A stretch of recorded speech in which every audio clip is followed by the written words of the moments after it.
July 21 student ആണ്. പിന്നെ admission എടുത്തത് നവംബർ 22-നാണ് എടുത്തത്. നിങ്ങൾക്ക് ജൂണിലാണ് നോർമലി പരീക്ഷ നടക്കേണ്ടത്. നോർമലി ജൂൺ 22-ലാണ് പരീക്ഷ നടക്കേണ്ടത്. ഡിസംബർ 21 പരീക്ഷ ഇപ്പോൾ മാർച്ച് 4-ാം തീയതി മുതലാണ് നടക്കുന്നത്. അതിന് പല ഇഷ്യൂസസ് ആണല്ലോ, നാഷണൽ കാലമിറ്റീസ് ആണല്ലോ കാരണം. ഈ വർക്കിംഗ് ഡേയ്സിലായിരിക്കും സാർ എക്സാം ഉണ്ടാവുക. ആയിക്കോട്ടെ, അതിനെന്താ ലീവ് എടുക്കേണ്ടി വരും? നിങ്ങൾക്കൊരു ഡിഗ്രി അല്ലേ കിട്ടാൻ പോണേ? എല്ലാ അവധി ദിവസമായാലും എങ്ങനെ ശരിയാവുക ടീച്ചറെ? ഡിഗ്രിയും പി ജി ഒക്കെ ഉണ്ട്. അഡീഷണൽ ആയിട്ട് ഒരു ഡിഗ്രി എടുക്കുന്നതാണ്. ഞാൻ സ്കൂളിലാണ് വർക്ക് ചെയ്യുന്നത്. അപ്പൊ അഡീഷണൽ എടുക്കുമ്പോ നമുക്ക് പരീക്ഷ എപ്പോഴും എഴുതാലോ ടീച്ചറെ.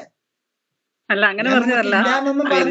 ഈ വർക്കിംഗ് ഡേയിലാണ് നമുക്കിപ്പോ 8 വിഷയം ഉണ്ടല്ലോ. അപ്പൊ 8 എക്സാമിനും 8 ദിവസം ലീവ് എടുക്കേണ്ടി വരും. വർക്കിംഗ് ഡേ പോവും. അതറിയാം. ഹോളിഡേസിലെല്ലാം അവിടെ 8 വർക്കിംഗ് ഡേയും പോവും ചിലപ്പോ. അങ്ങനെ വിശ്വസിച്ച് തന്നെ നമ്മൾ പരീക്ഷയ്ക്ക് തയ്യാറാവും. അങ്ങനെ വിശ്വസിച്ച് തന്നെ പരീക്ഷയ്ക്ക് തയ്യാറാവും. ചിലത് നഷ്ടപ്പെട്ടാലേ ചിലത് കിട്ടുകയുള്ളൂ. നിർമ്മലഗിരിയിലെ സെന്ററിലായിരിക്കും എക്സാം ഉണ്ടാവുക. All study centers are not examination centers, but all exam centers are study centers. മനസ്സിലായല്ലോ? കുട്ടികളുടെ എണ്ണവും വ്യാപ്തിയും അനുസരിച്ച് യൂണിവേഴ്സിറ്റി റീജിയണൽ സെന്റർ ആണ് തീരുമാനിക്കേണ്ടത് ഏതൊക്കെയാണ് എക്സാം സെന്റർ എന്നുള്ളത്. രജിസ്ട്രേഷൻ ചെയ്യുന്ന സമയത്ത് നമുക്കത് മനസ്സിലാവും. Okay okay. വേറെ എന്തെങ്കിലും? Okay, thank you. Thanks a lot. വേറെ എന്തെങ്കിലും ആർക്കെങ്കിലും ചോദിച്ചോളൂ. കുറച്ച് കോമൺ ആയിട്ടുള്ള കുറച്ച് കാര്യങ്ങൾ പറയാം. അസൈൻമെന്റ് സബ്മിഷൻ എന്ന് പറയുന്നത് കോമൺ ആയിട്ടാണ്. ഇനി കുറച്ച് കാര്യങ്ങൾ പറയുന്നത്. അസൈൻമെന്റ് സബ്മിഷൻ 6 മാസത്തെ കോഴ്സ് ചെയ്യുന്നവരാണ് എങ്കിൽ, സർട്ടിഫിക്കറ്റ് പ്രോഗ്രാം സെമസ്റ്റർ പ്രോഗ്രാം ചെയ്യുന്നവരാണ് എങ്കിൽ 6-ാം മാസം എത്തുന്നതിന്റെ 3 മാസം മുമ്പ് അപ്പോഴാണ് അസൈൻമെന്റ് വെക്കേണ്ടത്. ആനുവൽ പ്രോഗ്രാം ചെയ്യുന്നെങ്കിൽ 12-ാം മാസം എത്തുന്നതിന്റെ 3 മാസം മുമ്പ് അപ്പോഴാണ് അസൈൻമെന്റ് വെക്കേണ്ടത്. പരീക്ഷ എഴുതിയാലും എഴുതിയില്ലെങ്കിലും അസൈൻമെന്റ് നേരത്തെ വയ്ക്കൂ എന്നാണ് എന്റെ അഭിപ്രായം. ഇനി അസൈൻമെന്റ് വയ്ക്കുന്നില്ല എന്നുണ്ടെങ്കിൽ എപ്പോഴാണോ നിങ്ങൾ പരീക്ഷ എഴുതുന്നത് ആ കാലഘട്ടത്തിലെ അസൈൻമെന്റ് എഴുതേണ്ടി വരും. എപ്പോഴാണ് അസൈൻമെന്റ് നേരത്തെ വച്ചിട്ടില്ല, പരീക്ഷ എഴുതണമെങ്കിൽ അസൈൻമെന്റ് ആദ്യം വയ്ക്കേണ്ടി വരും. അപ്പൊ പരീക്ഷയോടനുബന്ധിച്ചിട്ടുള്ളത് ഏത് കൊല്ലമാണ് എന്ന് നോക്കണം. ആനുവൽ പ്രോഗ്രാം ഏത് കൊല്ലമാണെന്ന് നോക്കിയിട്ട് അതനുസരിച്ചുള്ള അസൈൻമെന്റ് വേണം വെക്കാൻ. അസൈൻമെന്റ് എഴുതി തെറ്റിപ്പോയി അവസാനം കരഞ്ഞു വന്നവർ ഇഷ്ടം പോലെ ഉണ്ട്. ആ അനുഭവത്തിലാണ് അസൈൻമെന്റിന്റെ കാര്യം പറയുന്നത്. ഇനി എക്സാം അപ്ലിക്കേഷനും കൊടുക്കേണ്ടത് ഈ അസൈൻമെന്റ് സബ്മിഷന്റെ ആ പീരീഡിൽ തന്നെ റീ രജിസ്റ്റർ ചെയ്യണം. ഡിഗ്രി കുട്ടികൾ, പി ജി കുട്ടികൾ റീ രജിസ്ട്രേഷൻ നടത്തണം. 2-ാം വർഷത്തേക്ക് റീ രജിസ്ട്രേഷൻ, ഡിഗ്രി 3-ാം വർഷത്തേക്കും റീ രജിസ്ട്രേഷൻ. അപ്പോൾ തന്നെയാണ് അസൈൻമെന്റും വെക്കേണ്ടതും എക്സാമിനേഷന് ഫീ അടയ്ക്കേണ്ടതും ആ ടൈമിലാണ്. ഇപ്പോൾ ഹാൾ ടിക്കറ്റുമായി ബന്ധപ്പെട്ട് ഒരു വലിയ വിഷയം നടന്നുകൊണ്ടിരിക്കുന്നുണ്ട്. എന്റെ ഒരു വിനീതമായ ഒപ്പീനിയൻ അതാണ്. നമ്മൾ ഇന്നത്തെ ചർച്ചയിൽ പ്രധാനമായിട്ട് മുഴങ്ങേണ്ടത്. പക്ഷെ ബഹുഭൂരിപക്ഷം കുട്ടികളും ആ വിഷയത്തിലേക്ക് ഇന്ന് വന്നതേ ഇല്ല. ആ വിഷയത്തിലേക്ക് ആരും വന്നതേ ഇല്ല. പരീക്ഷയ്ക്ക് ഓൾ പ്രൊമോഷൻ എന്ന് വിശ്വസിച്ചു. പക്ഷെ പരീക്ഷ എഴുതാതെ കുറച്ചു പേര് ഇരുന്നു. പരീക്ഷയ്ക്ക് രജിസ്റ്റർ ചെയ്താൽ വിജയിക്കും എന്നുള്ള അർത്ഥത്തിൽ കുറച്ചു പേര് ഇരുന്നു. ആകെ കൺഫ്യൂഷനായി. അതിൽ പല സെന്ററുകാർ പല തരത്തിലാണ് അഭിപ്രായം പറഞ്ഞത്. നിങ്ങൾക്ക് അങ്ങനത്തെ ഒരു അബദ്ധങ്ങൾ പറ്റാതിരിക്കട്ടെ എന്നുള്ള അർത്ഥത്തിലാണ് ഞാൻ ഈ പറയുന്നത്. സാധാരണഗതിയിൽ നന്നായി പഠിക്കുന്ന ഒരു കുട്ടിക്ക്, വളരെ നന്നായി പഠിക്കുന്ന ഒരു കുട്ടിക്ക് കൊറോണ പോസിറ്റീവ് വന്നു. പരീക്ഷാ ദിവസം ആ കുട്ടി മുഴുവനും പഠിച്ചിട്ടുണ്ട് എന്നുള്ളത് 1000 വട്ടം ഉറപ്പാണ്. നന്നായി പഠിച്ചിട്ടുണ്ട്. നന്നായി പഠിച്ച ആ കുട്ടി പരീക്ഷ എഴുതി ശരിക്കും നാളെ സമൂഹത്തിൽ ഇറങ്ങിച്ചെന്ന് ഒരു അധ്യാപകനായിട്ടോ അല്ലെങ്കിൽ ഏതെങ്കിലും ഒരു ഉദ്യോഗസ്ഥനായിട്ടോ അല്ലെങ്കിൽ അറ്റ്ലീസ്റ്റ് ഒരു കർഷകനായിട്ടോ നല്ല അറിവോടുകൂടി ഈ പൊതുജന സമൂഹത്തിൽ പ്രവർത്തിക്കേണ്ട കുട്ടിയാണ്.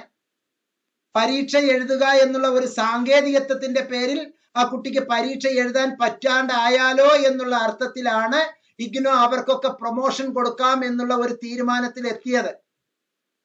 പഠിക്കുന്ന കുട്ടികൾക്കാണ് സത്യത്തിൽ പ്രൊമോഷന്റെ ആനുകൂല്യം.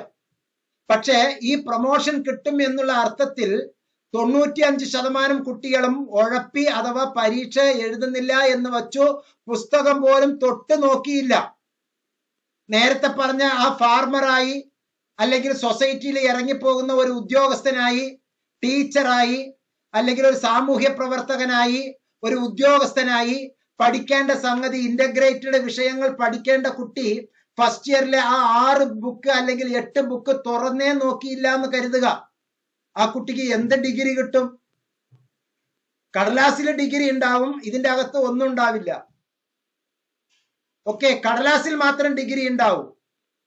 അപ്പൊ 95% കുട്ടികളും ഓൾ പ്രൊമോഷൻ എന്നുള്ള അർത്ഥത്തിൽ പുസ്തകം തൊട്ട് നോക്കാത്തവർ അവരെ തന്നെ അവർ വഞ്ചിക്കുകയാണ്. സെക്കൻഡ് ഇയറിലേക്ക് വരുമ്പോ ഫസ്റ്റ് ഇയറിലെ അതിന്റെ ഒരു കണ്ണി ചേർത്തിട്ടാണ് സെക്കൻഡ് ഇയറിൽ പഠിപ്പിക്കുക. തേർഡ് ഇയറിലെ അതിന്റെ ചേർത്തിണക്കിക്കൊണ്ടാണ് തേർഡ് ഇയറിൽ പഠിപ്പിക്കുക.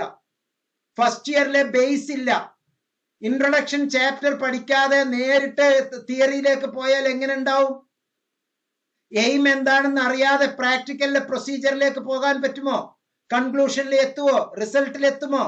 എത്തില്ല. അതാണ് ഇപ്പൊ അവസ്ഥ. 95% കുട്ടികളും ഫസ്റ്റ് ഇയർ പഠിക്കാതെ ഇരുന്നിപ്പോ മോങ്ങിക്കൊണ്ടിരിക്കുകയാണ്. എന്റെ മൊബൈലില് 3 കേസ് സ്റ്റഡി ഉണ്ട്. ഇന്നത് ഞാൻ വയ്ക്കാൻ വേണ്ടിയിട്ടാണ് വന്നത്.